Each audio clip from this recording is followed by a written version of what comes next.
भक्त जनों, आज आप सुने शुक्रवार व्रत कथा। कथा के अनुसार एक समय की बात है। किसी शहर में कई लोग रहते हैं। सभी अपने कामों में व्यस्त रहते हैं। किसी को किसी से कोई मतलब नहीं है। भजन कीर्तन भक्ति भाव दया माया परोपकार जैसे संसारों का अभाव हो चुका है। शहर में बुराइयां बढ़ गई है। शराब जुआ रस बेचारी चोरी डकैती आदि बहुत से गुनाह शहर में होने लगे हैं। बावजूद उसके उस शहर में कुछ अच्छे लोग भी रहते हैं। इनमें शीला नाम का स्त्री जो धार्मिक प्रकृति और संतोष स्वभाव वाली थी। उनका पति भी विवेकी और सुशील है। शीला और उसका पति कभी किसी की बुराई नहीं करते हैं और भगवान का भजन करने में अच्छी तरह समय व्यतीत कर रहे हैं। शहर के लोग उनकी गृहस्थी की सराहना करते हैं। देखते ही देखते समय बदल गया। शीला के पति की अच्छी संगति बुरी में बदल गई। अब वो जल्द से जल्द करोड़पति बनने के ख्वाब देखने लगा। इसलिए वो गलत रास्ते पर चल पड़ा और फल स्वरूप उसकी हालत भिखारी जैसी हो गई। शराब जुए रस सरस गांजा आदि बुरी आदतों में शीला का पति भी फंस गया। दोस्तों के साथ उसे भी शराब की आदत लग गई। इस प्रकार उसने अपना सब कुछ जुए में गवा दिया। शीला इस बात से बेहद चिंतित रहने लगी, लेकिन उसे भगवान पर भरोसा था। वो अपना अधिकांश समय प्रभु भक्ति में बिताने लगी। अचानक एक दिन दोपहर को उनके द्वार पर किसी ने दस्तक दी। शीला ने द्वार खोला तो देखा कि एक माँ जी खड़ी है। उसके चेहरे पर अलौकिक तेज दिखाई दे रहा है। उनकी आंखों में से मानो अमृत बह रहा है। उसका बेभाव चेहरा करुणा और प्यार से छलक रहा है। उसको देखते ही शीला के मन को शांति में महसूस हुई और उसके रोम रोम में आनंदमयी हो गई। शीला उस माँ जी को आदर के साथ घर ले आई। घर में बैठाने के लिए कुछ भी नहीं है। अतः शीला ने एक फटी हुई चादर पर उसको बैठाया। माँ जी बोली, क्यों शीला, मुझे पहचाना नहीं? हर शुक्रवार को लक्ष्मी की मंदिर में भजन कीर्तन के समय मैं भी वहाँ आती हूँ। उसके मौजूद शीला कुछ समझ नहीं पा रही थी। फिर माँ जी बोली, तुम बहुत दिनों से मंदिर नहीं आई, इसलिए मैं तुम्हें देखने चली आई। माँ जी की प्रेम भरे शब्दों से शीला का हृदय पिघल गया। उसकी आंखों में आंसू आ गया और वो बिलख बिलख कर रोने लगी। माँ जी ने कहा, बेटी, सुख और दुख तो धूप और जैसे होते हैं। धैर्य रखो बेटी, मुझे तेरी सारी परेशानी पता है। माँ जी के व्यवहार से शीला को काफी संभल मिला और सुख की आशा में उसने माँ जी को अपनी सारी कहानी कह सुनाई। माँ जी की व्यवहार से शीला को काफी सगुन मिला। और उसने माँ जी को अपनी सारी कहानी सुनाई। शीला के पूछने पर माँ जी ने उसे व्रत की सारी विधि भी बताई। माँ जी ने कहा, बेटी, माँ लक्ष्मी जी का व्रत बहुत सरल है। उसे वरद लक्ष्मी व्रत या वैभव लक्ष्मी व्रत कहा जाता है। यह व्रत करने वाले की सब मनोकामना पूर्ण होती है। वो सुख संपत्ति और यश प्राप्ति करता है। शीला यह सुनकर आनंदित हो गई। शीला ने संकल्प करके आंखों खोली तो सामने कोई नहीं है। वो सोच में पड़ गई कि माँ जी कहाँ गई। शीला को तत्काल यह समझते देर नहीं लगी कि माँ जी और कोई नहीं, वो तो साक्षात लक्ष्मी जी ही थी। दूसरे दिन शुक्रवार था। सुबह स्नान करके स्वच्छ कपड़े पहनकर शीला ने माँ जी द्वारा बताई विधि से पूरे मन से व्रत किया। आखिरी में प्रसाद वितरण हुआ। यह प्रसाद पहले पति को खिलाया। प्रसाद खाते ही पति के स्वभाव में फर्क पड़ गया। उस दिन उसने शीला को मारा नहीं, सताया भी नहीं। शीला को बहुत आनंद हुआ। उनके मन में वैभव लक्ष्मी व्रत के लिए श्रद्धा बढ़ गई। शीला ने पूर्ण श्रद्धा भक्ति से 21 शुक्रवार तक वैभव लक्ष्मी व्रत किया। 21वां शुक्रवार को माँ जी के कहे मुताबिक उद्यापन विधि करके 7 स्त्रियों को वैभव लक्ष्मी व्रत की 7 पुस्तक उपहार में दिया। फिर माँ जी के धन लक्ष्मी स्वरूप की छवि को बंधन करके भाव से मन ही मन प्रार्थना करने लगी। हे माँ धन लक्ष्मी, मैंने आपका वैभव लक्ष्मी व्रत करने की मन्नत मांगी है। वो व्रत आज पूर्ण किया है। हे माँ, मेरी हर विपत्ति दूर करो, हमारा सबका कल्याण करो। जिसे संतान ना हो उसे संतान देना। सौभाग्यपति स्त्री का सौभाग्य अखंड रखना। कुंवारी लड़किया को मन भाव पति देना। जो आपका यह चमत्कारी वैभव लक्ष्मी व्रत करे, उनकी सब विपत्ति दूर करना, सभी को सुखी करना। हे माँ, आपकी महिमा अपरंपार है। ऐसा बोलकर लक्ष्मी जी के धन लक्ष्मी स्वरूप की छवि को प्रणाम किया। व्रत का प्रभाव से शीला का पति अच्छा आदमी बन गया और कड़ी मेहनत करके व्यवसाय करने लगा। उसने तुरंत शीला के गिरवी रखे गहने चुरा लिया। घर में धन की वृद्धि हुई। घर में पहले जैसी सुख शांति छा गई। वैभव लक्ष्मी व्रत का प्रभाव देखकर महलों की दूसरी स्त्रियां भी विधि पूर्वक वैभव लक्ष्मी व्रत करने लगी। महालक्ष्मी की व्रत कथा। माता लक्ष्मी के 2 रूप सादा से प्रचलित है। उत्तर भारत में कहते हैं कि देवी के विभिन्न रूप को उनके वाहन, पहनाव, हाथ और शास्त्रों के अनुसार पहचाना जाता है।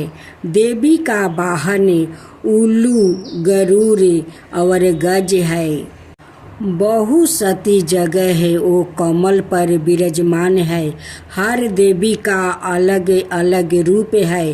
पुराणों में एक लक्ष्मी वो है जो समुद्र मंथन से जन्मी थी और दूसरी वो है जो बिरगु की पुत्री थी। बिरगु की पुत्री को श्री देवी भी कहते हैं।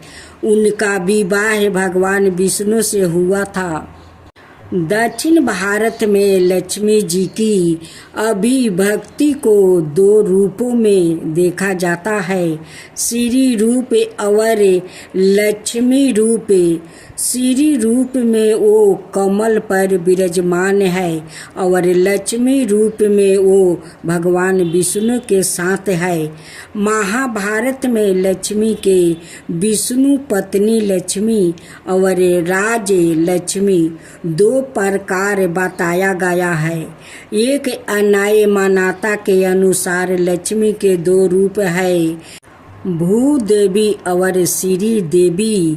भूदेवी धरती की देवी है और श्री देवी स्वर्ग की देवी है। पहली उर्वरा से जोड़ी है, दूसरी महिमा और शक्ति से। भूदेवी सरल और सुहागिन पत्नी है, जबकि श्री देवी चंचल है। विष्णु को हमेशा उन्हें खुश रखने के लिए प्रयास करना पड़ता है। एक समुद्र मंथन की महालक्ष्मी। समुद्र मंथन की लक्ष्मी को धन की देवी माना जाता है। उनके हाथ में स्वर्ण से भरा कलश है। इस कलश द्वारा लक्ष्मी जी धन की वर्षा करती रहती है। उनके वाहन को सफेद हाथी माना गया है। दरअसल महालक्ष्मी जी के 4 हाथ बताया गया है। वो एक लक्ष्य और 4 प्रकृतियों, दूरदर्शिता, ढूंढ संकल्प, शर्मशीलता एवं व्यवस्था शक्ति के प्रतीक है। और माँ लक्ष्मी जी सभी हाथों से अपने भक्तों पर आशीर्वाद की वर्षा करती है। दूसरा, विष्णु प्रिया लक्ष्मी ऋषि भृगु की पुत्री माता लक्ष्मी थी। उनकी माता का नाम विखायती था। महर्षि भृगु विष्णु के सवासुर और शिव के साधु थे। महर्षि भृगु को भी सपस्तियों में स्थान मिला है। राजा दक्ष के भाई भृगु ऋषि ने इसका मतलब वो राजा दक्ष की भतीजी थी। माता लक्ष्मी के 2 भाई दाता और विधाता थे। भगवान शिव की पहली पत्नी माता सती उनकी लक्ष्मी जी की सौतेली बहन थी। सती राजा दक्ष की पुत्री थी। तीसरा, धन की देवी लक्ष्मी का घनिष्ठ संबंध देवराज इंद्र और कुबेर से है। इंद्र देवताओं और स्वर्ग के राजा है और कुबेर देवताओं के खजाने के रक्षक के पद पर आसीन है। देवी लक्ष्मी ही इंद्र और कुबेर को इस प्रकार का वैभव राजसी सत्ता प्रदान करती है। देवी लक्ष्मी कमलवन में निवास करती है, कमल पर बैठती है और हाथ में कमल ही धारण करती है। इसके अलावा 8 अवतार बताया गया है। महालक्ष्मी जो वैकुंठ में निवास करती है, स्वर्ग लक्ष्मी जो स्वर्ग में निवास करती है, राधा जी जो गोलक में निवास करती है, दक्षिण जो जग में निवास करती है, गुरहा लक्ष्मी जो गुरहे में निवास करती है, शोभा जो हर वस्तु में निवास करती है, सुरभि रुक्मिणी जो गोलक में निवास करती है और राज लक्ष्मी सीता जी जो पाताल और भूलक में निवास करती है। अष्टलक्ष्मी, आदि लक्ष्मी, धन लक्ष्मी, धनाय लक्ष्मी, गज लक्ष्मी, संतान लक्ष्मी, वीर लक्ष्मी, विजय लक्ष्मी या जाया लक्ष्मी और विद्या लक्ष्मी या सभी माता लक्ष्मी के विभिन्न रूप है। हिंदू धर्म के अनुसार हर साल शुक्ल पक्ष की एकादशी को तुलसी विवाह मनाया जाता है। इस दिन पूरे हिंदू रीति रिवाज से माता तुलसी और भगवान शालिग्राम का विवाह करवाया जाता है। इस विवाह को कराने पर ऐसा माना जाता है कि इससे न केवल माता तुलसी बिल्कुल भगवान विष्णु का भी आशीर्वाद मिलता है। तुलसी विवाह से जोड़ी पुरानी की कथा। माता तुलसी का असली नाम बिंदा था। उनका जन्म राक्षस कुल में हुआ था, लेकिन वो श्री हरि विष्णु की परम भक्त थी। बिंदा जब बड़ी हुई तो उनका विवाह जलंधर नाम का असुर से करवा दिया गया। बिंदा भगवान विष्णु की परम भक्त तो थी ही, साथ ही वो पतिव्रता स्त्री भी थी। उनकी भक्ति और पूजा के कारण उनका पति जलंधर अजय होता गया और इसके चलते उसे अपनी शक्तियों पर अभिमान हो गया और उसने स्वर्ग पर आक्रमण कर देव कन्याओं को अपने अधिकार में ले लिया। इससे क्रोधित होकर सभी देव भगवान श्री हरि विष्णु की शरण में गया और जलंधर के आतंक का अंत करने की प्रार्थना की। परंतु जलंधर का अंत करने के लिए सबसे पहले उसकी पत्नी बिंदा का सती व्रता भंग करना अनिवार्य थे। भगवान विष्णु ने अपनी माया से जलंधर का रूप धारण कर बिंदा के पतिव्रता धर्म को नष्ट कर दिया और उसके परिणाम स्वरूप जलंधर की शक्ति छीन हो गई और वो युद्ध में मारा गया। लेकिन जब बिंदा को श्री हरि के छल का पता चला तो उन्होंने भगवान विष्णु से कहा, हे नाथ, मैंने आजीवन आपकी आराधना की है, आपने मेरे साथ ऐसा कृत्य कैसे किया? इस प्रश्न का कोई उत्तर श्री हरि नहीं दे पाए और तब बिंदा ने भगवान विष्णु से कहा कि आपने मेरे साथ एक पाषाण की तरह व्यवहार किया है। मैं आपको श्राप देती हूँ कि आप पाषाण बन जाए। यह कहते ही भगवान श्री हरि पत्थर समान हो गया और दृष्टि का संचालन बिगड़ने लगा। तब देवताओं ने बिंदा से याचना की कि वो अपना श्राप वापस ले ले। भगवान विष्णु भी बिंदा के साथ हुए छल से लज्जित थे और अंत में उन्होंने भगवान विष्णु को क्षमा कर दिया और भगवान विष्णु को श्राप मुक्त कर दिया। जलंधर के साथ सती हो गई। बिंदा की राख से एक पौधा निकला जिसे श्री हरि विष्णु ने तुलसी नाम दिया और वरदान दिया कि तुलसी के बिना मैं किसी भी प्रसाद को ग्रहण नहीं करूँगा। मेरे शालिग्राम रूप से तुलसी का विवाह होगा और कालांतर में लोग इस तिथि को तुलसी विवाह करेंगे। उन्हें सुख और सौभाग्य की प्राप्ति होगी। वैभव लक्ष्मी व्रत की महिमा की कथा। पूजा उपासना तो जैसे भारतवासियों की सांसों में बसा हुआ है, शायद कि ऐसा कोई दिन गुजरता होगा जब कोई खास पूजा का संजोग ना मनाता हो।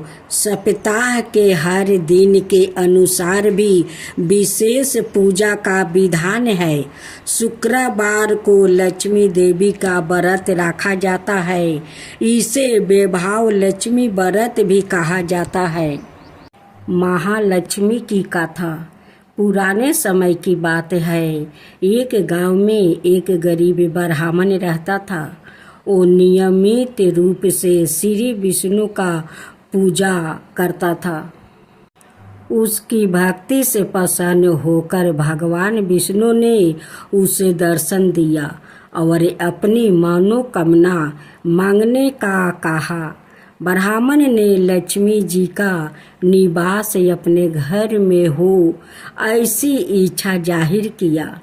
यह सुनकर विष्णु जी ने लक्ष्मी जी की प्राप्ति का मार्ग सरल ब्राह्मण को बता दिया। विष्णु जी ने कहा कि मंदिर के सामने एक स्त्री आती है जो यहाँ आकर उपले थापती है। तुम उसे अपने घर आने का आमंत्रित देना। वो स्त्री ही देवी लक्ष्मी है। देवी लक्ष्मी जी के तुम्हारे घर आने के बाद तुम्हारा घर धन और धनाय से भर जाएगा। यह कहकर विष्णु जी ने चला गया। अगले दिन सुबह 4 बजे ही ब्राह्मण मंदिर के सामने बैठ गया। लक्ष्मी जी भी उपले थापने के लिए आई तो ब्राह्मण ने उनसे अपने घर आने का निवेदन किया। ब्राह्मण की बात सुनकर लक्ष्मी जी समझ गई कि यह सब विष्णु जी के कहने से हुआ है। विष्णु जी ने ब्राह्मण से कहा, तुम महालक्ष्मी व्रत करो। 16 दिन तक व्रत करने और 16वां दिन रात्रि को चंद्रमा को अर्घ देने से तुम्हारा मनोरथ पूर्ण होगा। ब्राह्मण ने देवी के कहे अनुसार व्रत और पूजा किया और देवी को उत्तर दिशा की और मुख करके पुकारा। लक्ष्मी जी ने अपना वचन पूर्ण किया। उस दिन से यह व्रत पूरी श्रद्धा से किया जाता है। जो भक्त इस पूर्ण श्रद्धा के साथ यह व्रत करता है उसे अपार धन की प्राप्ति होती है, ऐसा माना जाता है। एक गांव में चंपा नाम का गरीब औरत रहा करती थी। प्रतिदिन भगवान विष्णु की आराधना करती थी। भगवान विष्णु उसकी भक्ति से प्रसन्न होकर उन्होंने अपने प्रिय भक्त को दर्शन दिया। साथ ही विष्णु ने कहा कि तुम्हें जो वरदान मांगना है तुम मांग सकती हो। जब चंपा ने इच्छा जाहिर करते हुए कहा कि वो चाहती है कि उसके घर में माँ लक्ष्मी का वास हो जाए। इसके बाद भगवान विष्णु ने उस चंपा को अपने घर में माँ लक्ष्मी को बुलाने की तरीका बताया। भगवान विष्णु ने बताया कि तुम्हारे घर से कुछ दूरी पर जो मंदिर है वहाँ एक स्त्री आती है और वहाँ आकर वो चिपरी बेचती है, तो तुम्हें उसे अपने घर आने का आमंत्रण देना होगा। वही माँ लक्ष्मी है। चंपा ने भगवान विष्णु के कहे अनुसार ही किया। चंपा ने उस स्त्री को अपने घर आने का निमंत्रण दिया। तब माँ लक्ष्मी ने उन्हें चंपा से कहा कि वो 16 दिन के लिए माँ लक्ष्मी की पूजा करे। माँ लक्ष्मी कहे अनुसार चंपा ने 16 दिन तक माँ लक्ष्मी की उपासना की। माँ लक्ष्मी ने फिर उस चंपा को आशीर्वाद दिया और उसके घर में निवास किया। तभी से जो व्याकृत भाद्रपद महीने में महालक्ष्मी की इन 16 दिनों तक उपासना करता है, माँ लक्ष्मी उसे प्रसन्न होकर उसे सुख समृद्धि का आशीर्वाद देती है। चंपा धनवान हो गई। उनके घर में माँ लक्ष्मी आकर वास ले लिया। एक समय महर्षि श्री देव व्यास जी से हस्तिनापुर पधारे। उनका आगमन सुन महाराज धृतराष्ट्र उनको आदर सहित राजमहल में ले गया। स्वर्ण सिंहासन पर विराजमान कर चरणों तक ले उनका पूजन किया। श्री व्यास जी से माता कुंती और गांधारी ने हाथ जोड़कर प्रश्न किया, हे महामुनि, आप त्रिकालदर्शी है, अतः आप से हमारी प्रार्थना है कि आप हमको कोई ऐसा सरल व्रत और पूजन बताइए जिससे हमारा राज लक्ष्मी सुख संपत्ति पुत्रादि परिवार सुखी रहे। इतना सुन श्री वेद व्यास जी कहने लगे, हम एक ऐसा व्रत का पूजन और वरण करता हूँ जिससे ज़्यादा लक्ष्मी जी का निवास होकर सुख समृद्धि की वृद्धि होती है। यह श्री महालक्ष्मी जी का व्रत है जिसे प्रति वर्ष आश्विन कृष्ण अष्टमी को विधिवत किया जाता है। हे महामुनि, इस व्रत की विधि हमें विस्तार पूर्वक बताने की कृपा करे। तब व्यास जी बोले, हे देवी, यह व्रत भाद्रपद शुक्ला अष्टमी से आरंभ किया जाता है। इस दिन स्नान करके 16 सूत के धागों का डोरा बनाए, उसमें 16 गांठ लगाए, हल्दी से पीला करे, प्रतिदिन 16 दूब 16 गेहूं डोरे को चढ़ाए। आश्विन कृष्णा अष्टमी के दिन उपास राख कर मिट्टी के हाथी पर श्री महालक्ष्मी जी की प्रतिमा स्थापित करे, विधिवत पूर्वक पूजन करे। इस प्रकार श्रद्धा भक्ति सहित महालक्ष्मी जी का व्रत पूजन करने से आप लोगों की राज लक्ष्मी में सदा अभिवृद्धि होती रहेगी। इस प्रकार व्रत का विधान बताकर श्री वेद व्यास जी अपने आश्रम को प्रस्थान कर गया। इधर समय अनुसार भाद्रपद शुक्ला अष्टमी से गांधारी और कुंती अपने अपने महलों में नगर की स्त्रियों सहित व्रत का आरंभ करने लगी। इस प्रकार 15 दिन बीत गया। 16वें दिन आश्विन कृष्णा अष्टमी के दिन गांधारी ने नगर की सभी प्रतिष्ठित महिलाओं को पूजन के लिए अपने महल में बुलवा लिया। माता कुंती के यह कोई भी महिला पूजन के लिए नहीं आई। साथ ही माता कुंती को भी गांधारी ने नहीं बुलाया। ऐसे करने से माता कुंती ने अपना बड़ा अपमान समझा। उन्होंने पूजा की कोई तैयारी नहीं की और उदास होकर बैठ गई। जब पांचों पांडवों युधिष्ठिर, अर्जुन, भीम, नकुल और सहदेव महल में आए तो कुंती को उदास देखकर पूछा, हे माता, आप इस प्रकार उदास क्यों है? आपने पूजन की तैयारी क्यों नहीं की? तब माता कुंती ने कहा, हे पुत्रा, आज महालक्ष्मी जी के व्रत का उत्साह गांधारी के महल में मनाया जा रहा है। उन्होंने नगर की समस्त महिलाओं को बुला लिया और उसके 10 पुत्र ने मिट्टी का एक विशाल हाथी बनाया, जिस कारण सभी महिलाएं उस बड़े हाथी का पूजन करने के लिए गांधारी के यहाँ चली गई, लेकिन मेरे यहाँ नहीं आई। यह सुनकर अर्जुन ने कहा, हे माता, आप पूजन की तैयारी करें और नगर में बुलावा लगवा दे कि हमारे यहाँ सर्ग के ऐरावत हाथी की पूजन होगी। इधर माता कुंती ने नगर में ढिढोरा पिटवा दिया और पूजा की विशाल तैयारी होने लगी।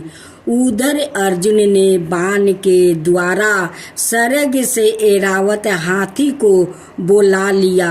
इधर सारे नगर में शोर मच गया कि कुंती के महल में सर्ग से इंद्र का ऐरावत हाथी पृथ्वी पर उतर कर पूजा जाएगा। समाचार को सुनकर नगर के सभी नर नारी, बालक और वृद्धों की भीड़ एकत्र होने लगी। उधर गांधारी के महल में हलचल मच गई।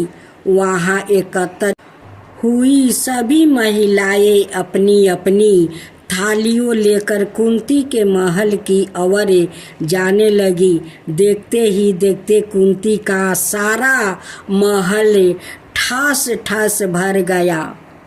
माता कुंती ने ऐरावत को खड़ा करने हेतु अनेक रंगों का चौका पुरवा कर नवीन रेशमी वस्तु बिछा दिया। नगरवासी स्वागत की तैयारी में फूल माला, अबीर, गुलाल, केसर हाथों में लिए पंचित वृद्ध खड़े थे। जब सर्ग से ऐरावत हाथी पृथ्वी पर उतरने लगा तो उसके आभूषणों की ध्वनि गूंजने लगी। ऐरावत के दर्शन होते ही जय जयकारा का नारा लगने लगा।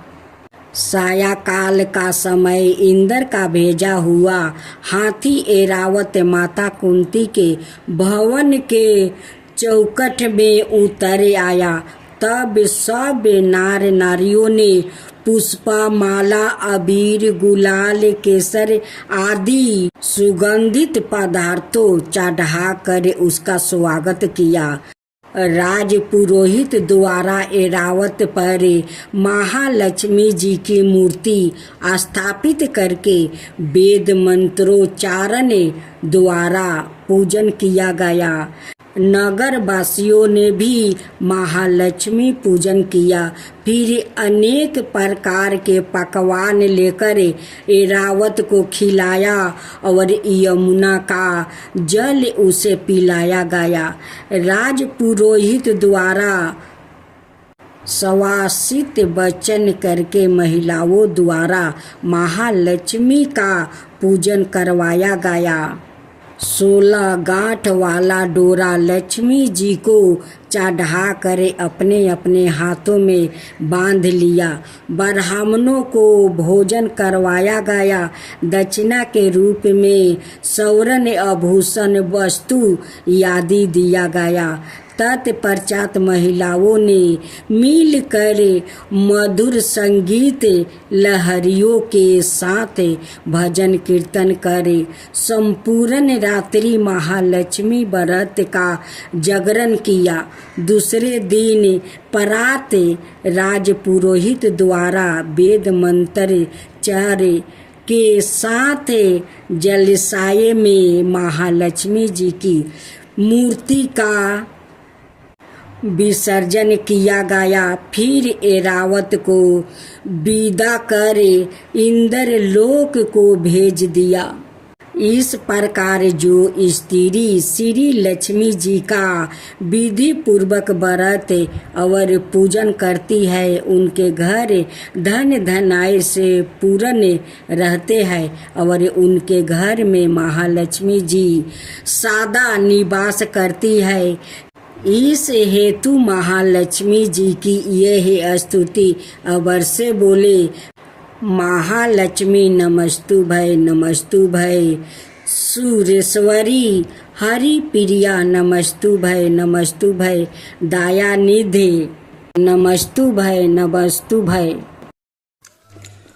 ओम जय लक्ष्मी माता, मैया जय लक्ष्मी माता, तुमको निस दिन सेवते हरि विष्णु दाता। ओम लक्ष्मी माता, उमा राम ब्रह्मणी, तुम ही हो जग माता। सूर्य चंद्रमान धावते नारद ऋषि गाता। ओम जय लक्ष्मी माता, दुर्गा रूप निरंजनी, सुखी सनपति दाता। जो कोई तुमको धावते ऋषि रिधि सिद्धि धन पाता। ओम जय लक्ष्मी माता, तुम्हें पाताल निवासनी, तुम्हें ही सुविदाता। करम प्रभाव प्रकाशनी, भाव निधि की ताराता। ओम जय लक्ष्मी माता, जिस घर में तुम रहती सब सद्गुण आता। सब संभव हो जाता, मन नहीं घबराता। ओम जय लक्ष्मी माता, तुम बिना ज्ञान न हो बेबस्तर ना कोई पाता। खाने पाने का भाव सब तुमसे ही आता। ओम जय लक्ष्मी माता, सुबह गुण मंदिर सुंदर सिरोधानी जाता। रतन चतुर्दर्शन तुम बिना कोई नहीं पाता। ओम जय लक्ष्मी माता, श्री लक्ष्मी जी की आरती जो कोई जन गाता। उरे आनंद समाता, पाप उतर जाता। ओम जय लक्ष्मी माता, मैया जय लक्ष्मी माता। भक्त जनों, आज आप सुने पहला माँ तुलसी का भजन, उसका बाद माँ तुलसी का कथा सुने। सावर सावर तुलसी के हरियर हरियर पातावा, रे हरियर हरियर पातावा। मोजरवा झारी गिरे लाहो आंगनावा। मोजरवा झारी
नारायण जी पाहुनावा कैसे बाहर भगता हम अंगनवायर हम अंगनवा से गोदिया में बारन हमरो ललनवा से गोदिया में बारन हमरो ललनवा उठू उठू राधा मैया बाहर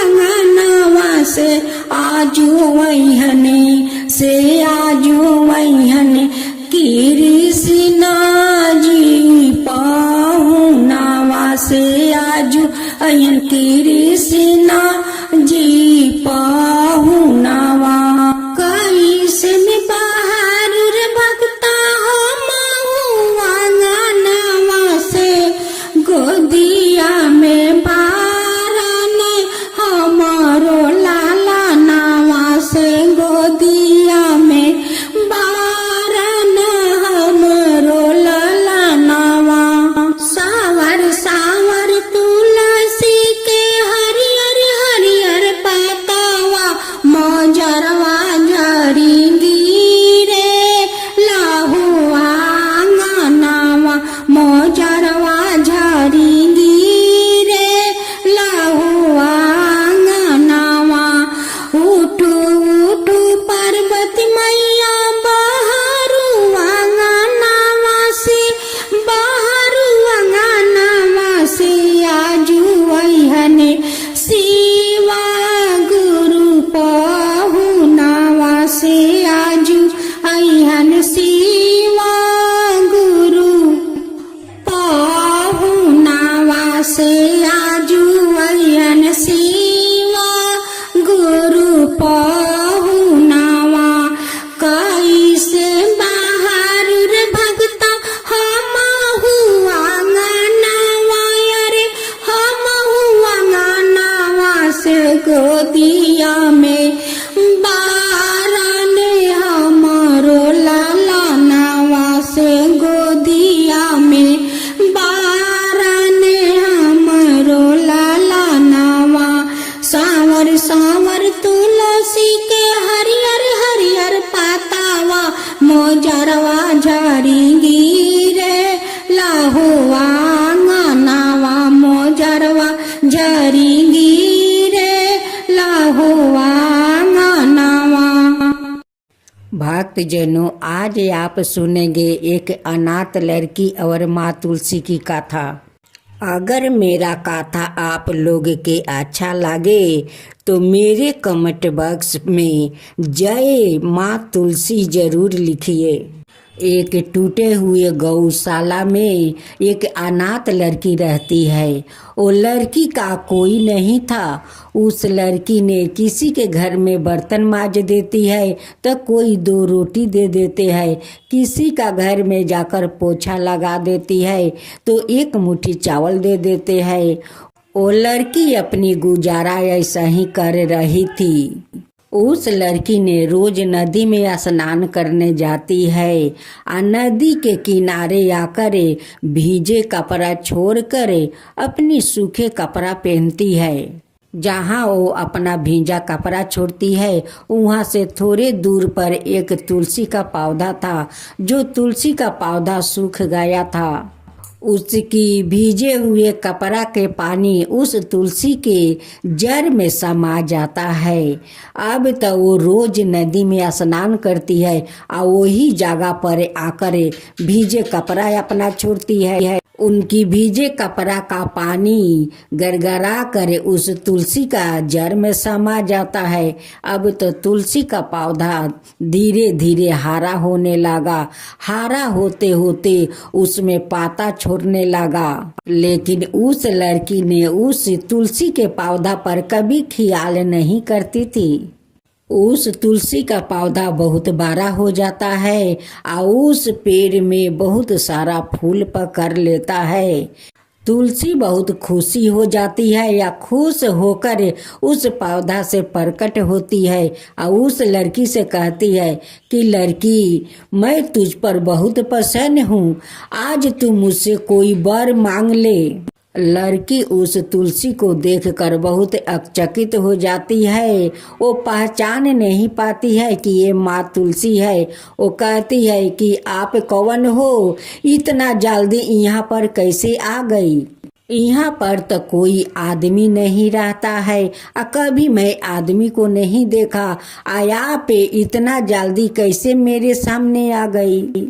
कहती है कि मैं तो तुलसी हूँ, तुम उस तुलसी का पौधा को देखती हो, उस तुलसी का पौधा तुम्हारे कारण तो हरा भरा हुआ है और इतना फूल पकड़ा है कि वो फूला कर बहुत खुश हो गई है।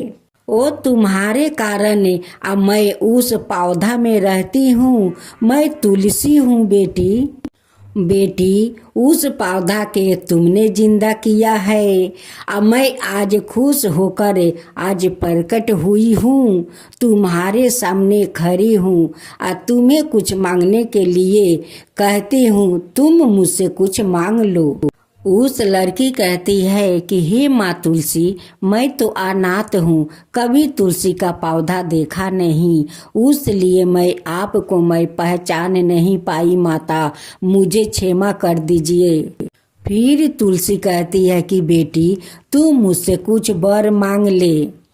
उस लड़की कहती है कि माता, मैं क्या मांगू, मेरा कोई माता पिता नहीं है, नहीं कोई अपना परिवार है, नहीं मेरा घर द्वार है, मैं तो गौशाले में रहती हूँ।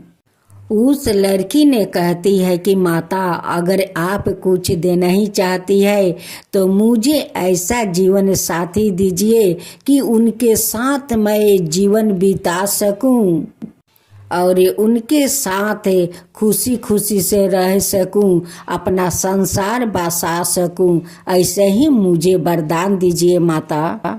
फिर लड़की कहती है कि माता, यहाँ पर तो कहीं दूर दूर तकले कोई घर द्वार दिखाई नहीं दे रहा है, तो मेरा जीवन साथी कहाँ मिलेगा? माँ तुलसी कहती है कि बेटी, तू उसके लिए चिंता मत कर, मैं सब कुछ बंदोबस्त कर दूंगी। माँ तुलसी अपना माया शक्ति से उस गौशाला का वो माया जाल नगरी बना देती है। माँ तुलसी उस लड़की को कहती है कि बेटी, तू लाल चुनरी पहन कर उस दरवाजा के सामने बैठ जाना, देखना एक राजकुमार इस नगरी से आएंगे और तुम्हें पसंद करके वो अपना घर ले जाएंगे और ले जाकर वहाँ पर धाम धूम से अपना शादी तुम्हारे साथ करेंगे। उस लड़की माँ तुलसी से वो रो कर कहती है कि माँ, आप मेरे लिए इतना कुछ कर रही है तो आप मेरा माँ बन जाइए और उस राजकुमार के हाथ में अपना हाथ से मेरे हाथ धरा दीजिए। माता कहती है कि माँ, अगर आप मेरे हाथ अपना हाथ से उस लड़के के हाथ में नहीं देगी तो मैं उस लड़का के साथ नहीं जाऊंगी। माँ, मैं उसी टूटे हुए गौशाला में मैं अपना गुजारा कर लूंगी, लेकिन उस लड़का के साथ मैं नहीं जाऊंगी। नहीं तो आपका एक दिन के लिए मेरे माँ बन जाइए माता, आप तो सभी को माँ है तो मेरा माँ आप बन जाइए। अब माँ बनकर उनके हाथ में मेरा हाथ दे दीजिए। माँ तुलसी बहुत दुविधा में पड़ जाती है और चिंता करती है कि ये लड़की को तो कोई नहीं है, ये तो बेचारी अनाथ है, मैं क्या करूं? माँ तुलसी कहती है कि ठीक है बेटी, मैं अपना हाथ से तेरे हाथ उस लड़के के हाथ में दे दूंगी। लड़की जाकर दरवाजे पर बैठ जाती है। राजकुमार आते हैं तो उस लड़की को देखते रह जाते हैं। लड़का कहता है कि मैं तुम्हारा माता पिता से मैं बात करना चाहता हूँ। लड़की कहती है कि मेरा माता है, पिता नहीं है। जो है मेरी माँ है, वही मेरी माँ है, वही मेरी पिता है। वो जो कहेंगे वही मैं करूँगी। माँ तुलसी एक साधारण सा माता का रूप में आती है। कहती है कि बेटा, आप मेरे बेटी से शादी करना चाहते हो? लड़का कहता है कि हाँ, मुझे तो बहुत पसंद है, मैं तो आपसे बात करना चाहता था। माँ तुलसी उस लड़की के हाथ उस लड़का के हाथ में धरा देती है और दोनों उनकी आशीर्वाद लेते हैं और कहती है कि दूधो नहाओ पूतो फलो, अखंड सौभाग्यवती रहो बेटी। इस माया जाल नगरी का नाम रोशन करना बेटी, रोशन करना। तू मुझे भूल मत जाना बेटी। बेटी कहती है कि माता, मैं कभी नहीं भूलूंगी, इस माँ को तो कभी नहीं भूलूंगी। और सभी गांव वासियों को सभी को बोलूंगी कि माँ तुलसी का आंगन में बैठा कर सभी लोग श्रद्धा भक्ति से पूजा पाठ करे। मैं तो आपका शरण में रहूंगी माँ, आपका सेवा करूंगी, आपका पूजा पाठ करूंगी माँ, आपको कभी नहीं भूलूंगी। बाहर बाहर से लोग उस गांव में आते हैं। कहते हैं कि यहाँ पर तो कोई एक घर भी नहीं था, इतना सुंदर नगरी कैसे बन गया। सभी लोग उस राजकुमार से पूछते हैं कि इस गांव का नाम क्या है। राजकुमार कहते हैं कि इस गांव के नाम में माया जाल नगरी है। इस माया जाल नगरी का मैं राजा हूँ। हे माँ तुलसी, जैसे आप उस अनाथ लड़की पर कृपा किया, माँ बन कर उस लड़का को हाथ में उसका हाथ धरा दिया, वैसा ही सबका ऊपर कृपा कीजिए। हे माँ तुलसी, सबका ऊपर कृपा कीजिए। जो आपका कथा कहता है उस पर कृपा कीजिए, जो सुनता है उस पर कृपा कीजिए, सबके ऊपर कृपा कीजिए। हे माँ तुलसी की जय हो, माँ तुलसी की जय हो। अगर मेरा तुलसी जी का कथा अच्छा लगा हो तो आप इस कमेंट बॉक्स में जरूर जय तुलसी माता लिखिए। जय जय तुलसी माता, जय जय तुलसी माता, सब जग की सुखदाता वरदाता। जय जय तुलसी माता, जय जय तुलसी माता। सब योग के ऊपर, सब रोग के ऊपर रुज से रक्षा करके भाव तराता। जय तुलसी माता, रुज से रक्षा करके भाव तराता। जय तुलसी माता। बाहु पुत्री है सायामा, सुरबली है गारामा।